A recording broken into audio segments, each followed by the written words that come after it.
Olá! Hoje a gente vai mergulhar num assunto que é, nossa, fundamental na prática clínica, na prática jurídica, mas que, olha, muitas vezes passa batido. Eu estou falando do poder e da responsabilidade das palavras que a gente escolhe. Vamos entender juntos como a precisão na linguagem pode ser, assim, um verdadeiro divisor de águas. Pode parecer um exagero, né? Mas de verdade não é.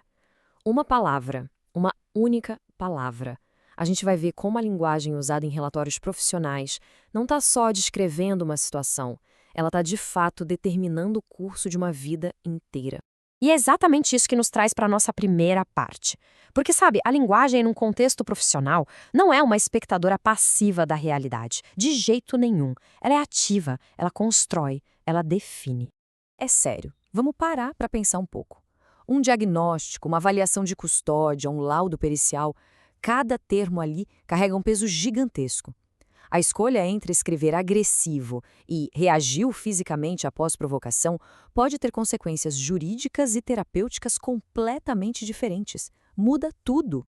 Ok, e é aí que a gente entra no coração do problema. Quando a nossa linguagem se afasta da observação pura e entra no campo do julgamento, bom, aí a gente abre uma porta para um monte de riscos. E riscos bem sérios. Essa questão aqui é crítica. Imagina só, um prontuário descreve um paciente como difícil ou manipulador. Pronto. O próximo profissional que for atender essa pessoa já vai começar com o pé atrás, com viés, não é mesmo? Essa impressão subjetiva pode contaminar a nova relação terapêutica antes mesmo dela começar. E no contexto judicial, então? Nossa, aí o risco fica ainda maior.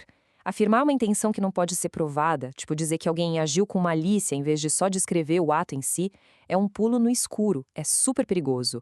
O trabalho da perícia tem que se ater ao que foi observado, não ao que se presume. Tá, mas então a solução é simples. É só ser 100% objetivo o tempo todo e pronto? A realidade, como quase sempre, né, é um pouquinho mais complexa que isso. Existe aí um paradoxo. Vamos dar uma olhada nessa nuance? Olha só que exemplo perfeito para a gente entender a diferença. De um lado, a subjetividade. O paciente se mostrou não colaborativo e resistente. Isso é um julgamento. Do outro, a objetividade. O paciente não forneceu resposta verbal a 3 perguntas diretas. Isso é um fato. Qualquer profissional, em qualquer lugar do mundo, vai ler a descrição objetiva e entender exatamente o que aconteceu. Já a subjetiva, bom, essa depende totalmente da interpretação de quem escreveu. E aqui vem o outro lado da moeda. Será que uma busca exagerada por objetividade não pode, ironicamente, acabar escondendo informações importantes? Tipo, o contexto de sofrimento da pessoa? É que uma descrição super fria, puramente comportamental, pode às vezes omitir o tom emocional, sabe? O desafio, então, é encontrar um equilíbrio. Ser preciso e objetivo na descrição dos fatos, claro, mas sem apagar a humanidade da situação. Beleza. Então, como é que a gente navega por essa complexidade toda? A resposta está em tratar a linguagem não como um simples relato, mas sim como uma ferramenta.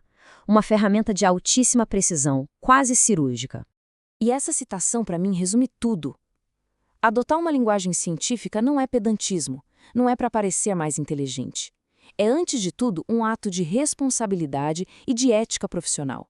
Ela protege o paciente de rótulos e protege o profissional de imprecisões. Na prática, o que é isso? É criar um registro que seja claro, que seja transferível e que seja defensável. A linguagem se concentra no o que e no como aconteceu. Lembra do paciente não respondeu a 3 perguntas? E deixa o porquê para a fase de análise, não para a observação inicial. Eu adoro essa metáfora.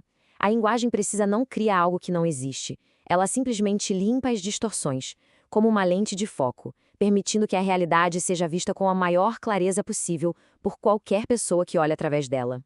E vamos agora para a parte mais prática desta análise.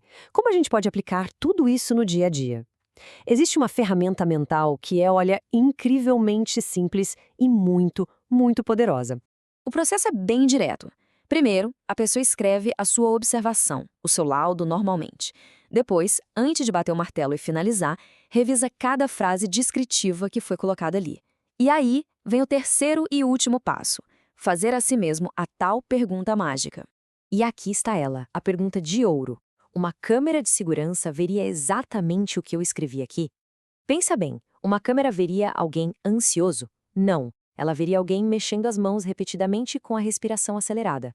Ela veria um desrespeito? Também não. Ela veria que a pessoa elevou o tom de voz e interrompeu a fala do outro. Esse teste simples força a passagem da interpretação para a observação. É a ferramenta mais eficaz para garantir precisão, ética e clareza.